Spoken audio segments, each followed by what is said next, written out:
actual second time chairing this meeting. The first time was somewhere around Y2K when I was sitting in for a different mayor at the time. Today I'm sitting in for Mayor de Blasio, representing Carolyn Walbert, who is not with us. And with that, I would like to turn it over to the Executive Director to call the roll. Thank you. Chair, Who's in? Controller's Office, Here. Public Advocate's Office, Here. Borough President Manhattan, Borough President Brooklyn, Present. Borough President Queens, Present.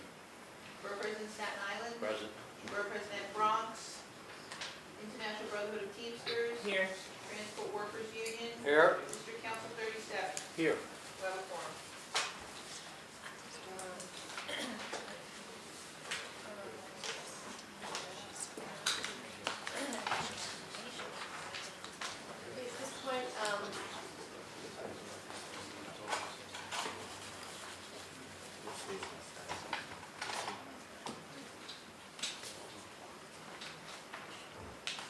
At this point, I'd like to turn it over to the Controller's Office. Thank you Okay. very much. You ready? Yep, thanks very much. We are here to report on August, which seems like a long time ago, but we have the August performance, which we'll go through. We have a short agenda. One piece that I'd like to discuss this morning is kind of an open-ended brainstorming session to get your thoughts on trustee education.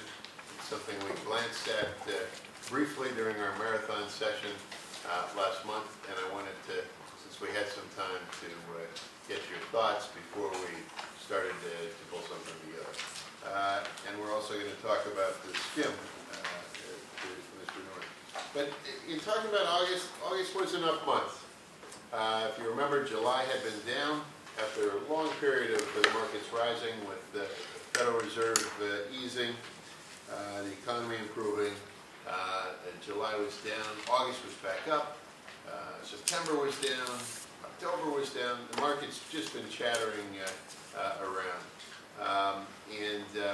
We have begun to prepare for that, bringing the aggressiveness of the portfolio in line with the long-term asset allocation. We'll talk a little bit more about that. We had 2.36% total return in the fund versus 2.21 for the benchmark, so 15 basis points. We're within 12 or 15 basis points year to date, still up through August. It would now be down. Martin will go through the details. One thing to focus on is Martin's taking you through these economic charts. We were in a bad situation as a long-term investor, because we are very long-term investors on behalf of our city worker beneficiaries. When the markets aren't paying us a premium to take risk, we actually hold a riskier portfolio.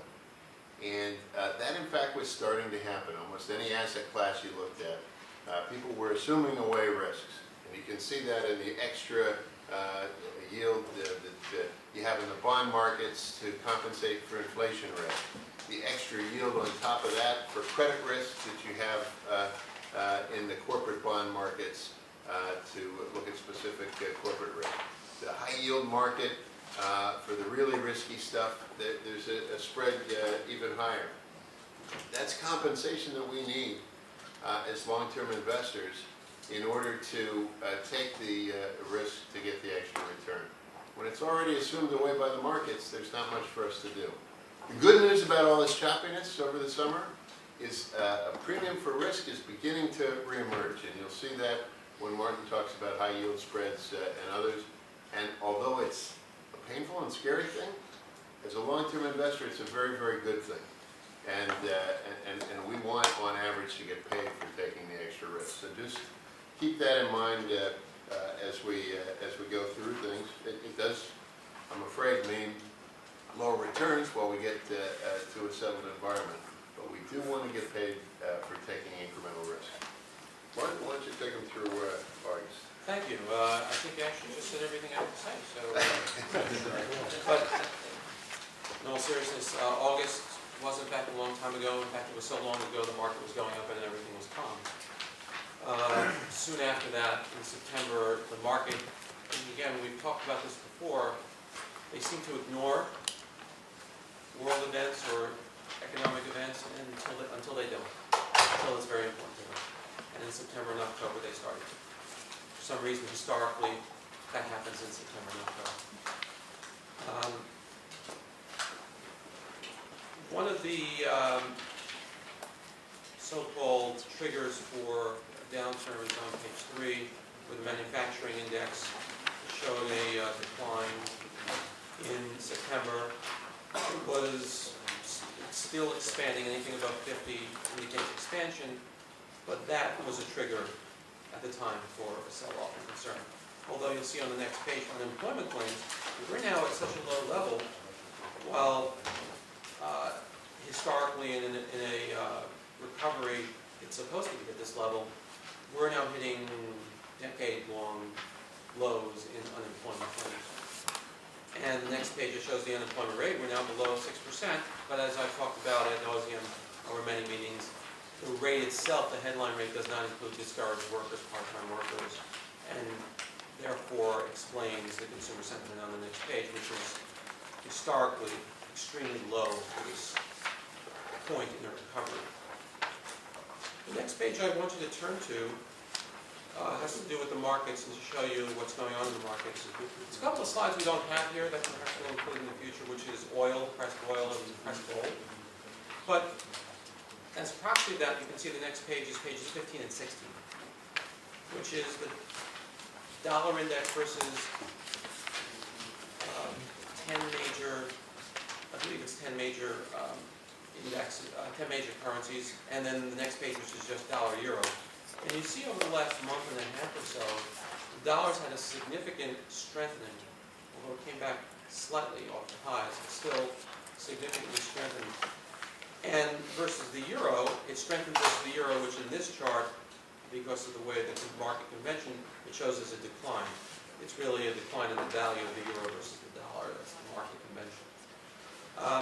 And what that means is, and it's been a question, if the Federal Reserve is ending their QE program, the bond buying program, and Europe is just starting their bond buying program, and interest rates are going down in Europe, and are expected to go up in the U.S. Economic theory says that the stronger currency, the stronger interest rate, should have a stronger currency. And it hadn't happened until recently.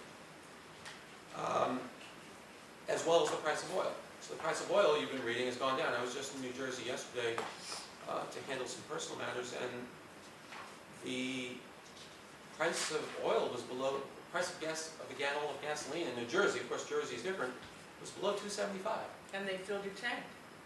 It was a rental car, but it was the time to fill the tank. It was astonishing. It wasn't just one station. You can't pump your own gas in In some stations it was in the 260s. You come back to New York City, it's a little bit higher. So that's all tied to the dollar, and it's tied to the exchange rates and the strength of the U.S. economy versus other economies. Turn to page 18. We'll go to what Scott was talking about, the volatility. Down in July, up in August, down September, down October. This is the VIX, the volatility index.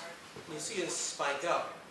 While in the long term, it looks like a blip. It's really doubling the volatility to 25. 25 historically means a little bit above average for volatility. So it is almost surprising that it's not higher, and it certainly can get a lot higher, and as you see here, it has gotten higher. At the depths of the crisis in 08, it was up to 80. That had been a value that had never been seen before since it's been calculated. So the general rule is once it goes up to the high 30s and 40, it's time to buy equities. And that's because people are selling and selling and selling. So the beginning of that started to tick up in the last month. Volatility finally started to hit. And what this means is managers or investors are buying puts, protection against their equity portfolios, insurance. This index is also loosely referred to as the anxiety index for the market. And for a long-term investor, we want people to be really anxious. And if they're anxious, they'll pay us a lot to take on risk, which is what we're looking for. So it's good news when the volatility is up at a high level. It tends to be very bad news for the markets when it spikes up. As you can see, every time it spikes, it's associated with a real drop in the equity prices. But when it's at a high level, you're getting paid generally to take risk. And our managers tell us that over the last couple of years, because of the low level of volatility, the market, because investors, institutional as well as individual investors, and also fast money, has been shoveling money into risky assets, such that the difference in pricing the risk premium between truly risky assets and risky assets but less risky assets has not been shown in the prices of the securities. There hasn't been a significant enough distinction to take that risk. We're starting to see that normalization process begin, and probably because of the Fed's actions, where QE will be taken away. We'll find out. The Fed meeting is today, whether they're going to take away the final $15 billion a month. And then the next step is sometime next year, do they raise rates? Page 20 shows the 10-year Treasury. This has to do with the strength of the dollar and the overall fear. Well, if people are selling equities, they're buying something. They're either putting it under their mattress or they're putting it into safe, so-called risk-free securities, such as Treasuries. So you see the QE ending. We expect supply and demand yields to go up. And on the way up, I keep saying this, yields keep going down. There was one day within the last few weeks that the 10-year Treasury reached 2% and went down to, I believe, 186 because of all the stop loss triggers that happened. By the end of the day, it was back up to the two teens. But that just shows you the volatility even in Treasuries, because that's where a lot of the money is parked. The next page is high yield and investment grade spreads. This is already outdated when we printed this. We updated it once a month. I can tell you, as of yesterday, the bank loan spreads were, which we don't show here, were 526 basis points, and the yield was 5.5%. High yield we show here is 424, was up to 491, and investment grade was up to 117. So while we take a capital loss because the prices go down, that's an unrealized loss, unless the manager sells the securities, but it's an opportunity to invest going forward in higher yielding securities, which benefits the fund in the long run. So short-term pain, but long-term benefits. The next several pages show the PE ratios. We've been talking about these before. Obviously, when the market goes down, the PE ratios look a little bit more reasonable.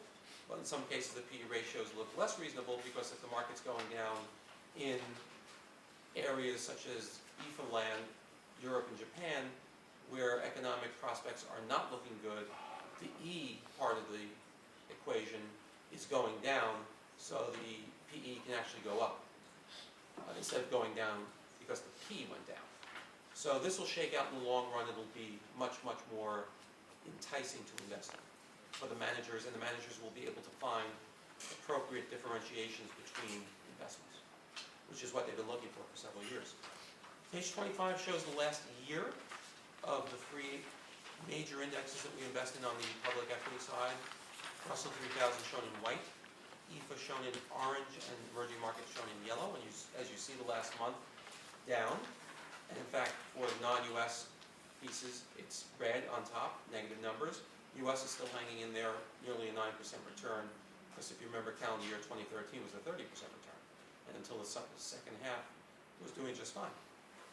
So how did August do? If you turn to two pages after that, the page that looks like this over here. August was a very good month in the first set of numbers. The Russell 3000 on the left returned 4.2%. EFA and emerging markets, NYCERS has a custom benchmark that's the second number. EFA was slightly down, roughly flat, but emerging markets did very, very well because it's very much so tied to the dollar, although less so than in the past. Hedge funds did well, and that's in the third group. And the Core Plus 5 did very well as well, returning 1.39%. The next page shows high yield did well. Even TIPS did well. Convertible bonds, because of this sensitivity to equities, and equities did well, returned about 75%, which is what we expect of the return of equities. So overall, good numbers, and in fact, if you turn to this page with the bar charts on page 31, you see what Scott said on the left. The monthly return was 2.36%, and everything contributed, as you see from the prior page, because everything is up, bringing the fiscal year-to-date return up to 1.27. Now let's turn back a page, because we can show you what happened in September. And that was a bad month. First section, the Russell 3000 was down 2.08%, but if you look at the fiscal year to date, we're now basically flat. So down July, up August, down September. When we go through the September numbers, you'll see basically flat. Emerging markets and EFA on the next section were down. In fact, emerging markets down significantly, 7.5%. Hedge funds did okay. Were positive, slightly positive. 4+5 was down, but that reversed itself in September, as you saw in the chart, with yields going down, prices went up. In October, I should say. And high yield and bank loans and tips went down as well as convertible bonds. What that means is we should expect for September, when we bring those numbers for you next month, and the quarterly report in December, that the return will be negative in the order of, as you see here, 1 to 2%, bringing the overall fiscal year to date, instead of the plus 1.27, probably negative 1s or close to 2%. We'll have those numbers for you next month. Where are we in the asset allocation as of the end of August? I'm going to turn over to Scott. We're on page 32 now. 32. 33. Oh, okay, right, 32. Yeah, so if you look at this, this is the relative mix, and this accounts for us holding extra money aside. So we have a hedge fund allocation, and we'll hold the uncommitted or uninvested hedge fund allocation in public equities. So this, when we're looking at the allocations, this accounts for that. And if we were exactly on the long-term allocation, all these numbers would be zero. So it shows you where we are relative to the allocation. When I came in, we were, in July, we were up at the very top end. In fact, a little beyond the top end of our allowed range in U.S. equities. And very low in long-term bonds, core plus in blue. So we're long the green and short the blue. What Martin and I have done since that time is to begin to work the equity down, because as we've been saying, we weren't getting paid for the extra risk. We want to go down to normal levels. However, we're really not getting paid for taking the duration risk, the time risk, and the inflation risk in long-term bonds. So we kept ourselves below benchmark in long-term bonds, and we put the money in short-term bonds, and as well as non-U.S. equities, correct. Where there was more fear in the market, the valuations were better as Martin's just going through. So we're evening it out, rebalancing, selling things that have been strong, buying things that have been weak, trying to stay with the long-term plan that you guys have set out. When you see the snapshot for the period we're in right now, these numbers, except for the blue one, will be much closer to, I don't want to go through this, much closer to zero, with the exception of the blue one. The long-term bonds, we continue to be underweight long-term bonds, and we'll stay there as long as, for instance, the 10-year is paying us 2.2%, 2.25, something like that. Inflation's 2%. Expected inflation's 2%, so you're getting paid 0.25%, which is way below what you usually get paid to take that risk. So we're happy to hold shorter-term bonds. We have about 2-year bonds. Many people would call those bonds. We call them cash, just the way we break things up. But that's why the gray bar is above plan. That's the game plan. Once you see the snapshot from where we are today, we'll stay pretty close to the range unless the markets really begin to behave differently, and we're getting paid a huge amount to be different than the long-term benchmark. One last thing. The good news is we moved the money at the end of July, at the beginning of August, before the market downturn, at least to get it down halfway on the U.S. equity side, so we didn't take a hit there. And we moved some money into strength. Going forward, you'll see, as of today, we're below 1% in no yield in the U.S. equity. The next pages, on page 34, shows what the pie chart and the over-unders, it depicts it in actual dollars, percentages, policies, everything you want to see for all the allocations. And the next page after that, page 35, shows the rules of the parking places and where the money is supposed to be going, as per the board's asset allocation of parking places. On page 37 and 38, we show market values, historic. So page 37 shows the year, new all-time high as of August. I can tell you in September and October we were off that all-time high. But as of, at that date, we were over $54 billion. And on page 38 shows us this is a year going back 10 years plus the last month. Starting on page 39, we show the summary of the asset where the assets are, as well as all the returns. And starting on page 40, we show each and every one of the managers versus their benchmark in red and green. And at the very end, we show private equity and real estate, each of the investments, as well as the cash flows that went in or out of those investments. That's all I have for now, unless you have any questions. Okay. Thank you. Thank you very much. I'm going to turn it over now to Bob North to talk about the SCIM, which I guess are relevant for corrections here in NYCERS. Yes, the board has already acted on the items that I had requested based on memos that I had released. I just wanted to let you know I will be issuing a revised memo requiring no action on your part, but in the rush to get it out, I discovered a couple of numbers that weren't perfect, and I'd like the historical record to be correct. So it's just an alert when you see the information arrive. Requires no action, it's just an update for your information. Thank you. Okay. This is your Bob's last meeting with NYCERS, right? This is the final one. So I'm assuming that the paychecks will be coming, unless something happened to the SCIM. Yeah. I don't think they'll transfer the entire fund out of here to the COPSF. No. I for one, as long as I have the floor, I gotta say, I've only been here for a couple months, but I've gotten a couple of years worth of value out of talking about every time I talk to him. The service that he's provided to the people of the city is just extraordinary. I came into this very skeptical about what I might find in terms of actuarial assumptions and the way that actuarial practice was handled.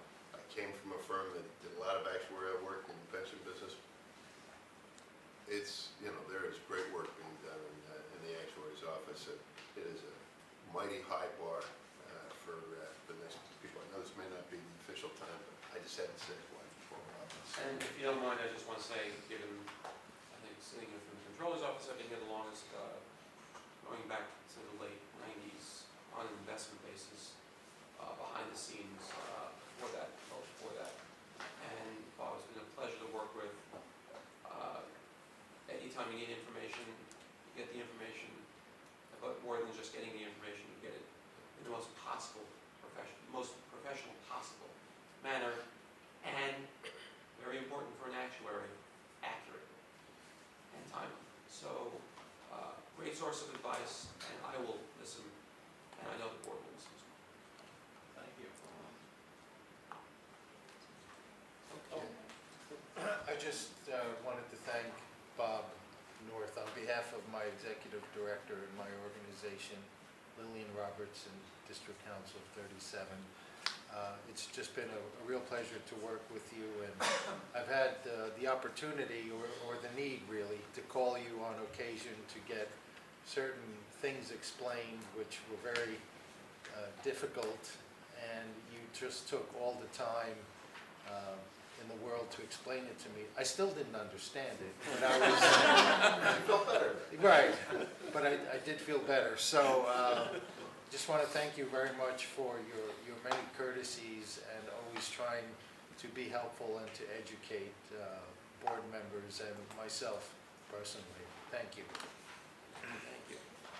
So I would just like to add, I think it's quite an accomplishment to have served under multiple mayors. This is my third mayor that I'm serving under, and I guess that since I'm sitting in this chair today, I would like to thank you on behalf of the mayor for your service to the board, to the city. Thank you. Okay, you want to move on to trustee education? Okay, so yes, now we're going to turn to the idea of trustee education and the possibility of having a governance training. I understand that there was a formal RFP process in 2013, but that idea was put on hold. Jack, I'm sorry to interrupt. Before you start, Scott, do you want to sort of introduce the topic and Yeah. why we put it on the agenda? Yeah. Do you mind? Yeah, the idea here, this is, even though we're in the public session here, very informal. Think of it as sort of a formal version of my listening tour that I did with all of you. Rather than the controller's office just making up a lot of topics that we wanted to talk about, you're the board, we thought we should ask you what topics that you'd like to talk about. And this is our first stop. And we will, as we go to the other four boards, get an idea of what they'd like to talk about.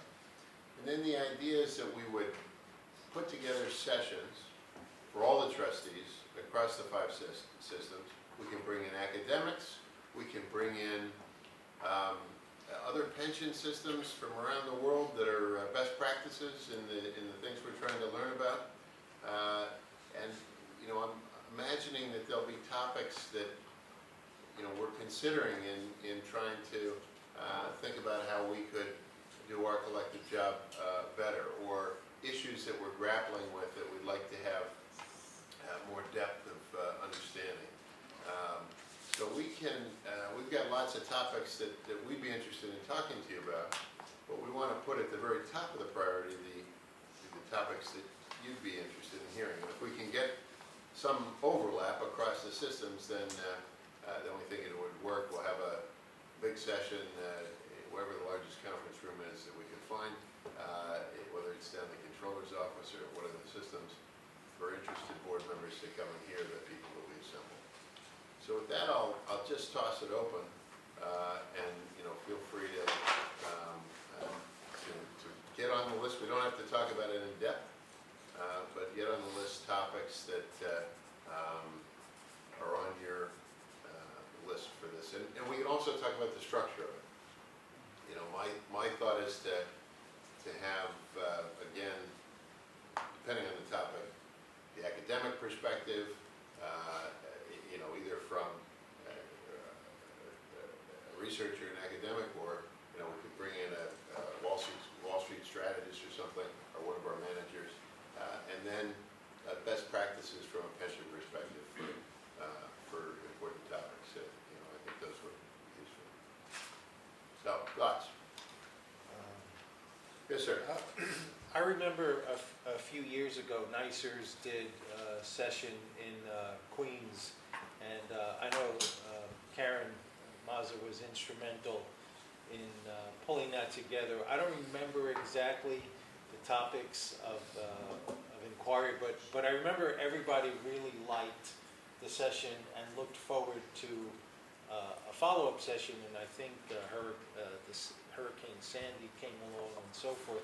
But it was in Queens at the emergency space for NYCERS, so it was a really, really big space and easily accommodated everyone. And it was kind of like a field trip day. Got to go see what the swing space looked like, and there were some terrific people that were there. There were lawyers. There was a lawyer there that day giving the session. Very, very informed.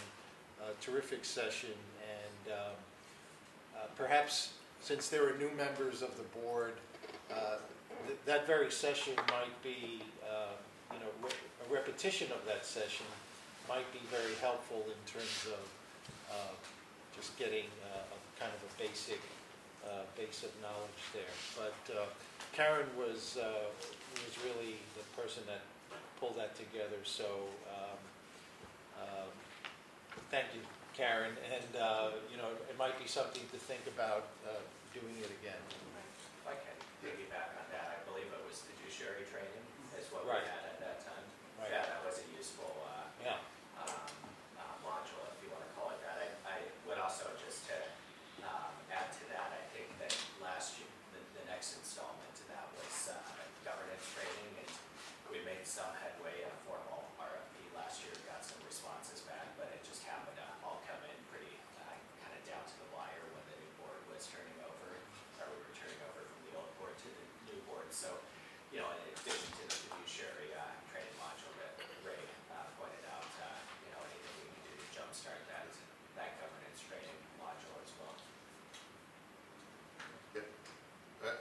could just, before we get a different topic, I can say for myself, having sat in your seat in other boards that I've served on, those type of sessions where they go over the big picture items, the fiduciary responsibilities and governance, how it works well, other places, somebody that has a perspective across the whole pension system, it can be really valuable because it puts, your own mission into context.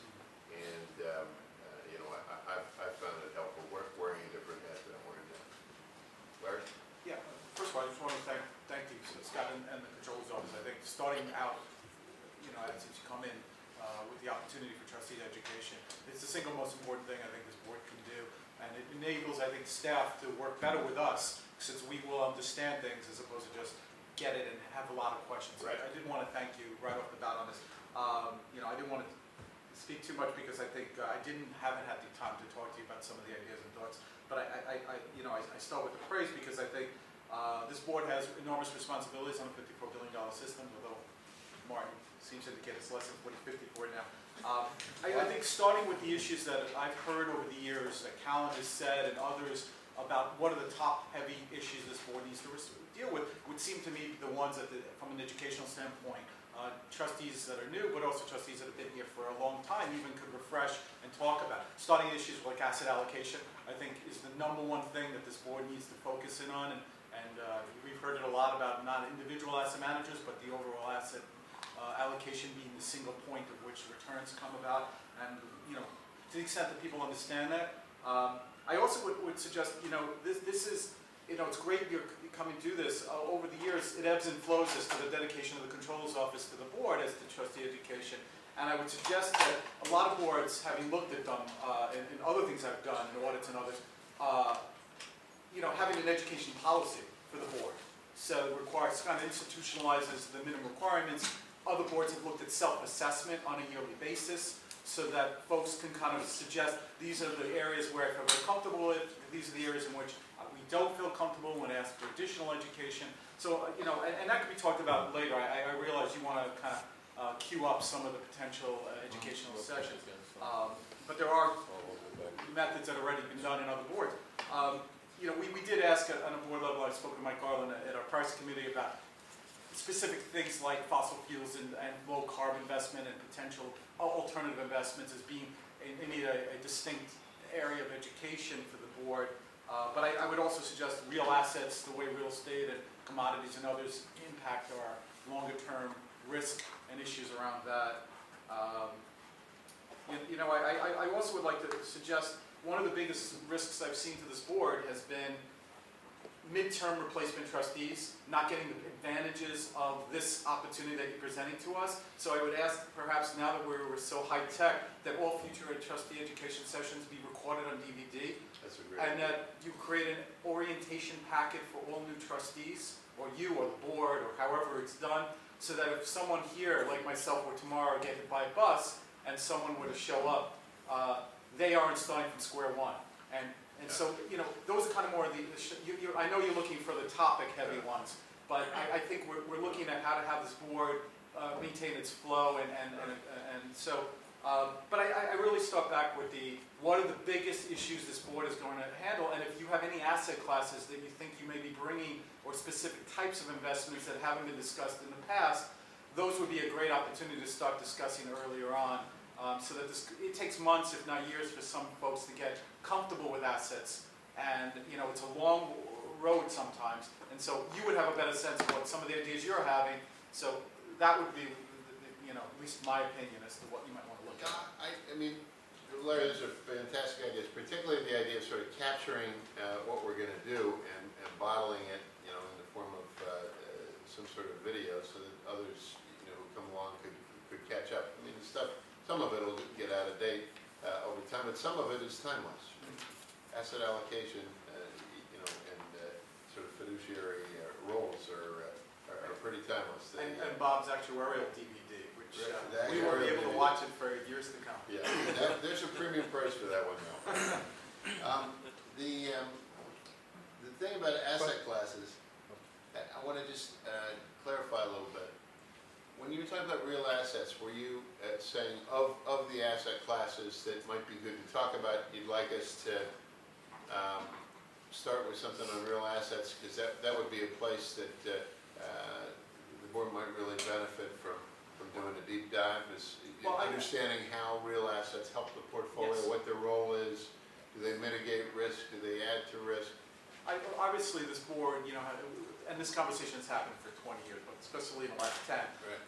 As to the asset classes, a lot of trustees, I think, feel more comfortable talking about private equity and real estate and infrastructure because they have stuff that are real that we can touch. That's why I started with asset allocation. It's a little bit more esoteric, but certainly the most important driver. On real assets, that's something that does have a net effect, especially you start talking about changes in inflation and things that are going to occur. We have certainly risk being one of the biggest issues. How do we mitigate some of those risk issues? Inflation, the TIPS program, things that the Controls Office and the board has done in the past. Looking back, going forward, how do we modify some of those changes? Unfortunately, a lot of people will start talking about a lot of the things that they themselves have some connection to, whether it's real estate, specific projects, the ETI program. Understanding context, I think, would be, and how it affects the overall portfolio.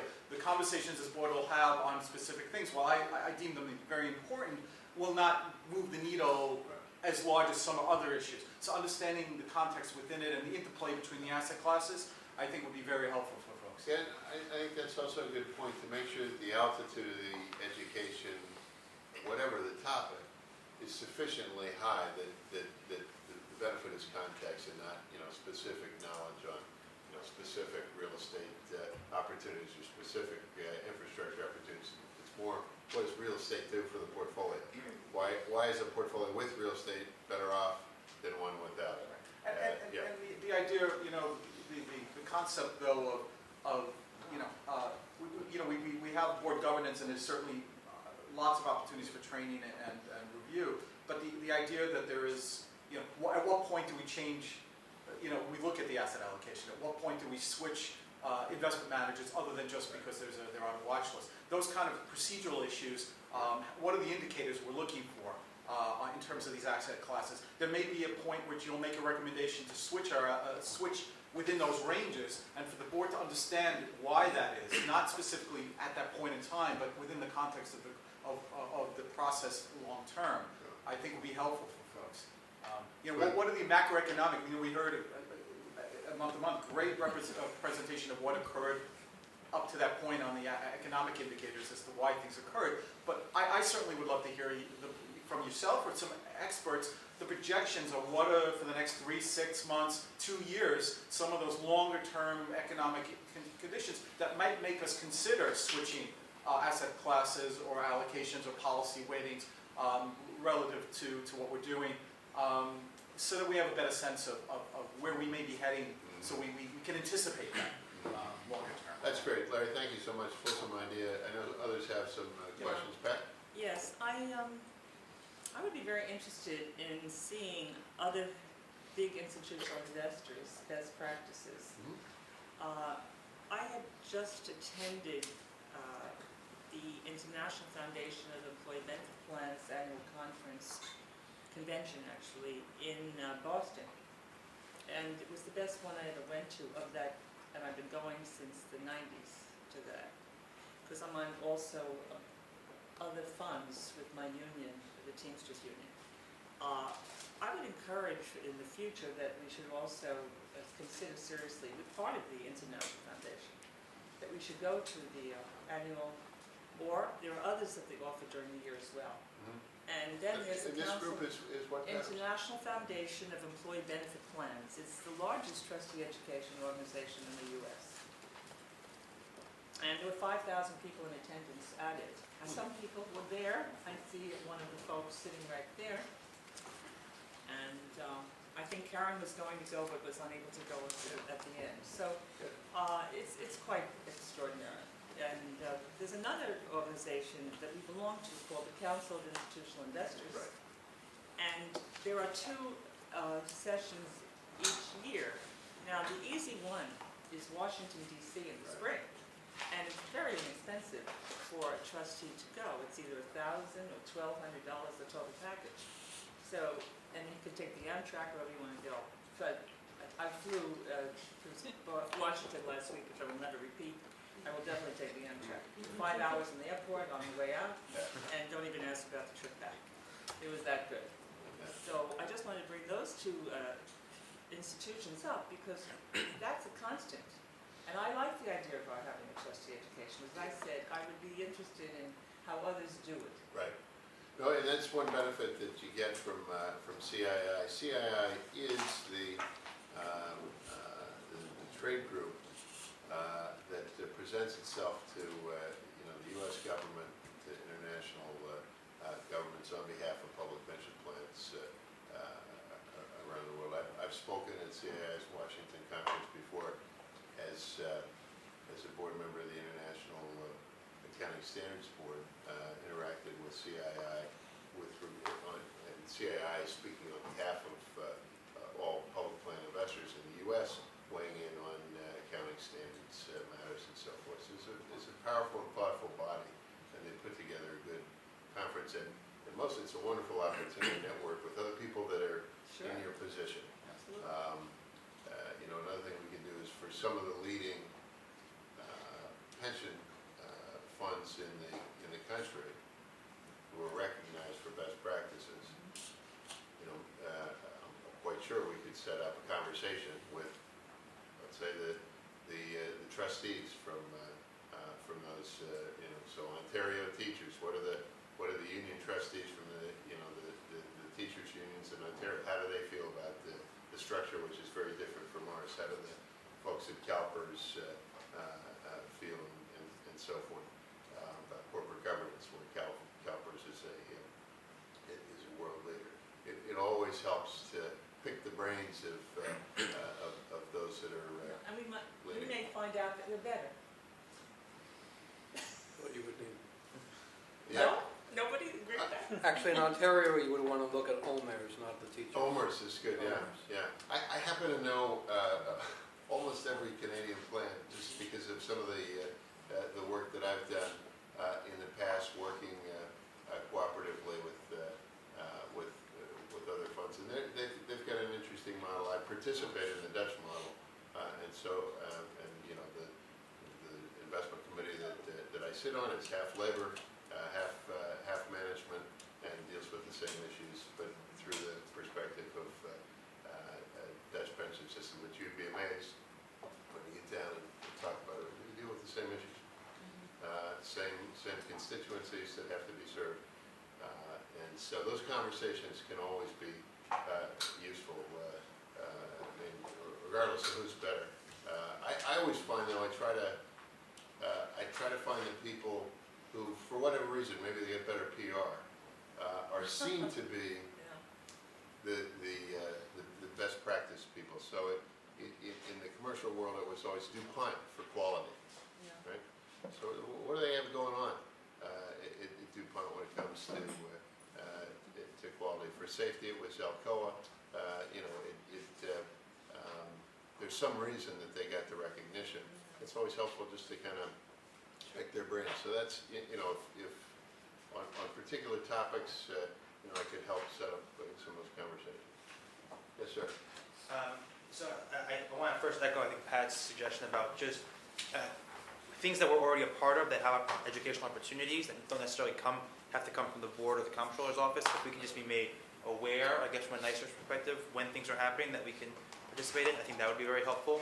I want to echo Larry's sentiments about asset allocation. I think this might apply especially to the newer trustees, and I don't know system-wide or 5 systems how many newer trustees there are. But I've read the investment policy statement and I kind of get it. I think I get it. I'm still learning. Obviously, I'm really new here, but having that context provided would be very, very helpful. But I want to take even a step back further than that. And there's a certain vocabulary that you use when you sit at the end of the table and you go through all these charts and things. And for as much as you can try to prepare for these meetings, it's a whole mindset about some of the basic assumptions that we play with here that I think, especially for someone who's not grounded in this financial world, I read the paper, I get the basic concepts, but some of these things are a bit more nuanced than that. And having a better understanding of those ideas and that vocabulary will enable us to at least think critically about the feedback we're getting from you every month on the numbers we're seeing and things like that. I think it would be really instrumental and instructive to at least the newer trustees who haven't been exposed to these types of concepts on a regular basis. And I personally would benefit from that. Will do, and I think your comments on asset allocation are spot on. That's the foundation. So sort of, fiduciary, what is the full spectrum for your role as a fiduciary? And then what are the fundamentals of asset allocation? Those are sort of non-optional things for every trustee to be aware of, so I think it's good practice to do it occasionally. The use of jargon and lingo, that's on us at the end of this table. If we're speaking about a topic in a way that your middle school child could not understand, that's our fault.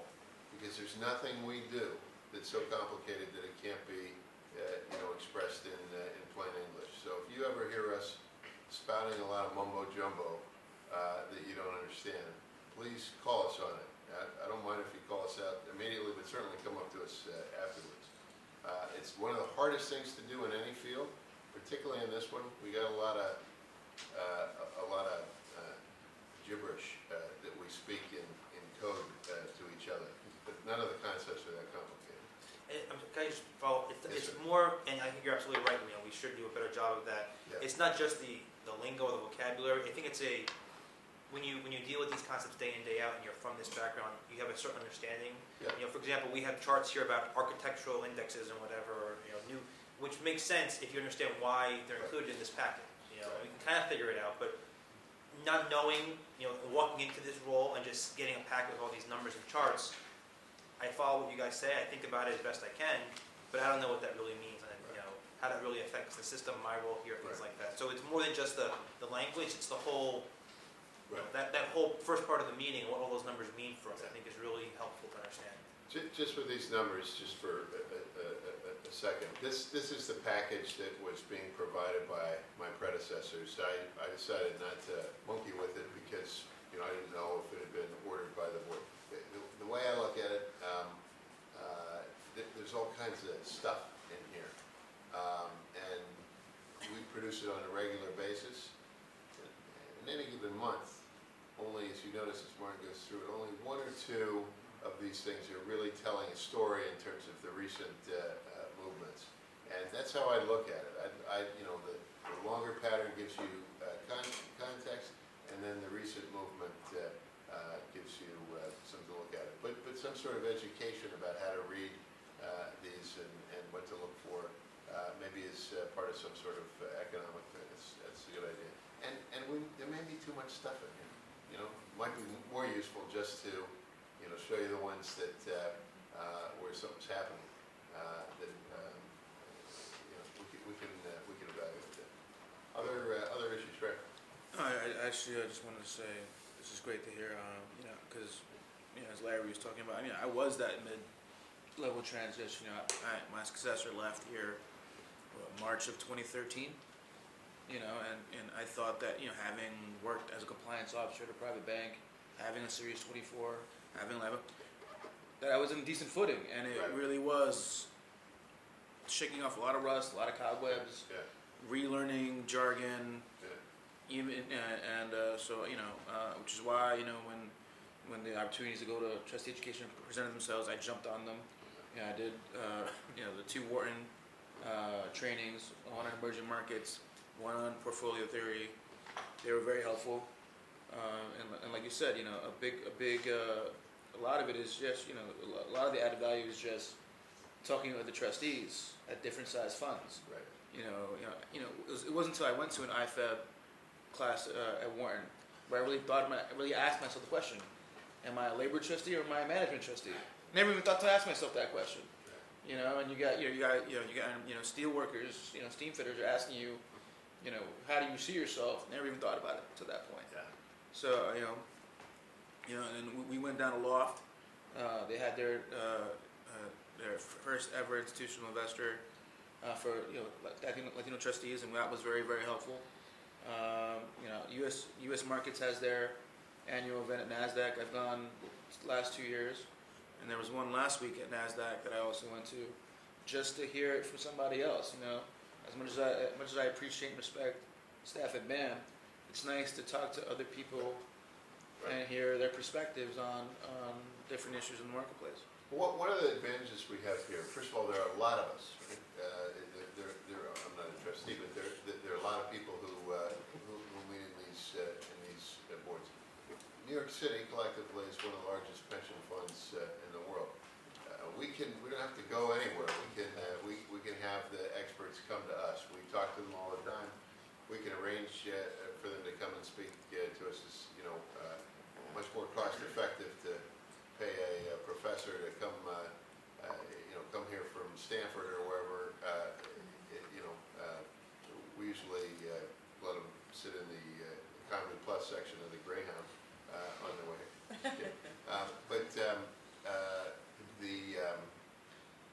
It's more cost effective to have them come here, and so I think it's a real opportunity for us. Other things, yes. Scott and I haven't had a chance to talk about this, but I encourage you to use Callan as a resource. As a client of Callan, you are automatically a member of our Callan Investment Institute, which is an educational arm where we put on conferences, breakfast workshops. We just had one in New York City last week. I hope you're all receiving our invitations. If you're not, then I wasn't aware of it. I apologize for that. You should all be getting them by email, these invitations. But if we had a specific topic where you had an expert at the Institute, would we be able to get them and come and learn for us? Yeah. That would be awesome. I think that'd be a real opportunity. And we speak at conferences all the time. I was at the one that Pat mentioned, and I spoke on asset allocation. So please use us as a resource, and I'll make sure that you guys get the invitations. Yeah, they have really very fulsome resources. Look at the Callan Insights series and so forth. There's an awful lot of good stuff that's being produced. But also don't rely on email. We get inundated with emails, all day long. Just at our day jobs alone, we get swamped with emails. Would you prefer hard invitations or just announcement every time something? We come here twice a month. You know what I mean? And I'm sure those events are planned more than a month in advance. Yeah. So there's no reason why it can't be brought up at a meeting. Just be aware of it. Absolutely. I would love you all to be there. Yes. Scott, thank you for raising the issue on trustee education, and particularly I want to focus on the plan part of it, so that it is like a discrete plan, and that when there are new trustees or midterm appointments, that there's similar or the same onboarding for everyone, and that it includes all the topics that I like to echo that my colleagues have been mentioning. I also could stand to benefit a great deal about learning more about the other 4 funds within the system. Often decisions here or things we talk about here are impacted by the other 4 funds or connected to the other 4 funds. And I think in particular, Fee breaks, like that always becomes an issue, And several months ago, probably 5-6 months ago, there was an expert on risk that came here and made a lot of statements and a lot of analysis that I was unsure whether it was risk associated to NYCERS or to the system as a whole, and so just understanding that better. And also maybe if we could tap into some New York City resources, like maybe within CUNY, that can do some kind of customized trainings for trustees around the different issues that Larry and others raised. Yeah, there are definitely people, SUNY, CUNY, Columbia, NYU, lots and lots of, deep academic thinkers. Ray, you mentioned fee breaks and so forth. The whole issue of fees and, what's a good fee, where are we paying fees, what are we getting for our fees? Is that, structurally how to look at fees, is that an issue that would be worth absolutely. discussion? Because it's 2 things.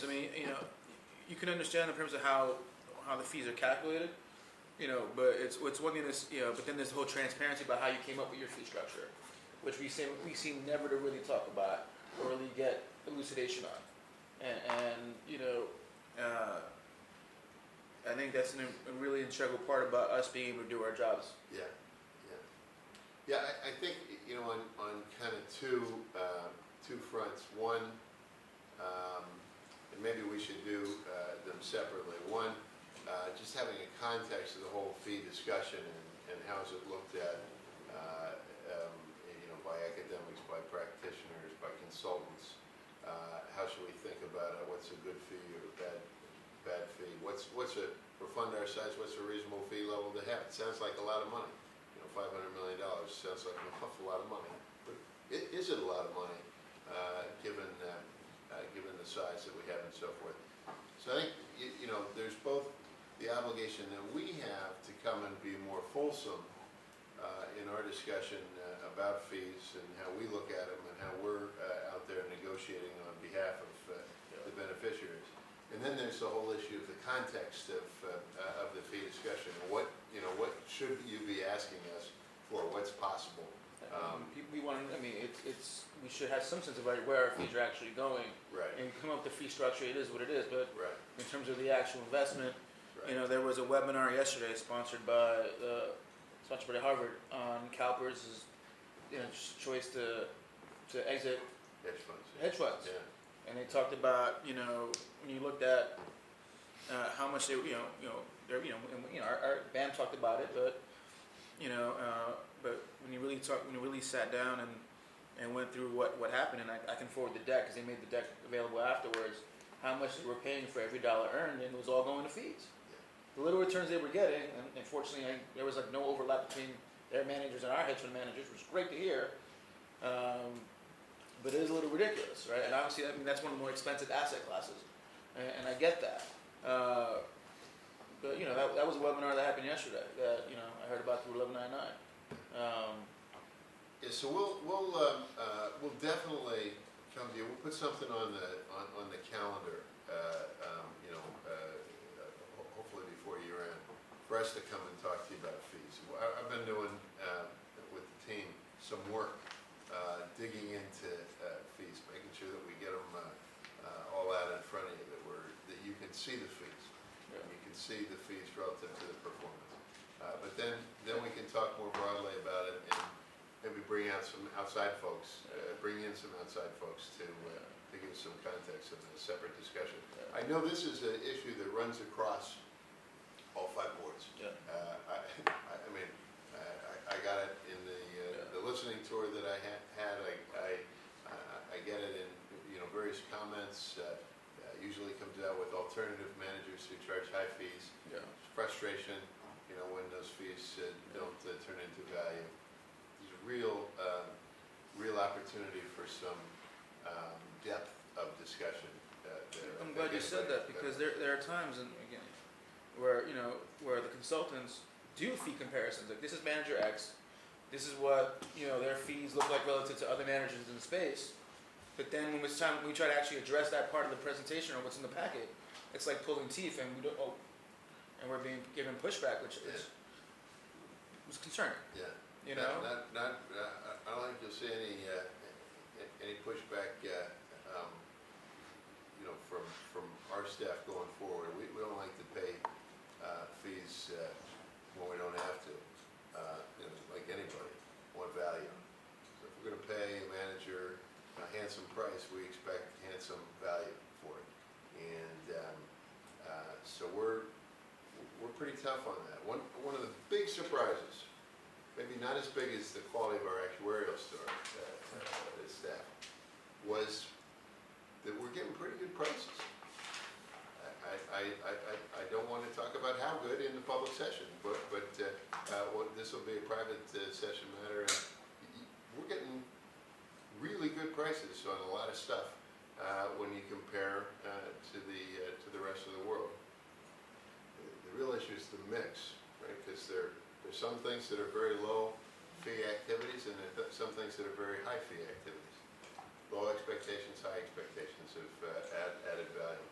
We've got to get that all straight and have a way of talking to each other on a regular basis that's open, transparent, and arms you guys to ask the tough questions when it looks like value's not being delivered.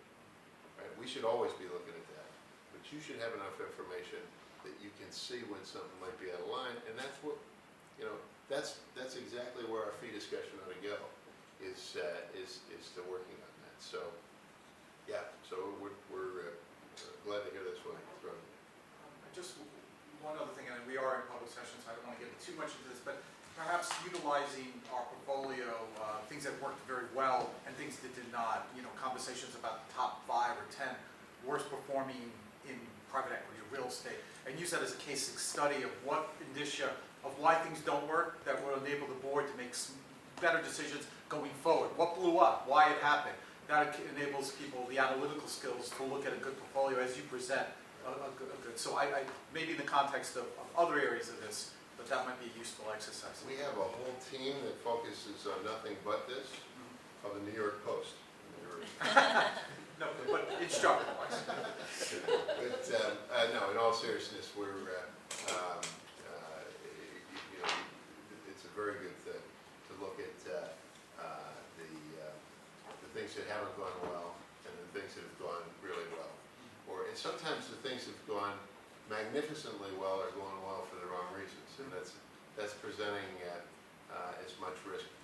When we're finally able to hire a chief risk officer, that's exactly what they focus on, is that sort of thing, constantly looking at variances and presenting in a way that we keep our eyes on. Yes, sir. Just for purposes of record, during public session, I agree with all that's been said, and specifically as to our borough president's office on Staten Island. The staff's been devastated. We're down to really bare knuckles, so we really don't have the ability to go out and hire a person who would have the expertise to be knowledgeable in this area. I won't go beyond that in public record. So from my standpoint, and I've discussed this with Andrew on occasion, like the first 6 months, did you get today at all? You know, part of it's the jargon, but I understand it in my career. When I first went into the city council, the jargon in government for about 6 or 9 months bothered me. I first went into some other aspects of my career just to get in to be able to converse and understand what it was all about. I really thought, and this is not as a criticism, I thought that we would have had this in the beginning, and I understand trustees were here, but like the first 3 or 4 months when issues came up, well, we handled this a year and a half ago, and boom, the basket clause, I didn't know if it was a basket of fruit, I didn't know what it was, so, you know, and, but everyone's been helpful, and they've carried me through, and I appreciate it, and anytime I've asked questions, they've sat down with me, but rather than learn that way, I think a good detailed session would be most helpful, so, yeah. I just want to join on that. Excellent, excellent, basic training, yeah. Yes, sir? Yeah, another area in which trustees more or less learn by osmosis, which might warrant a very brief explicit discussion, is modes of investment we do not engage in due to legal or other constraints, such as the use of leverage or entering into potential liabilities beyond the amount we invest. Why general partners at all? This sort of issue. Right, right.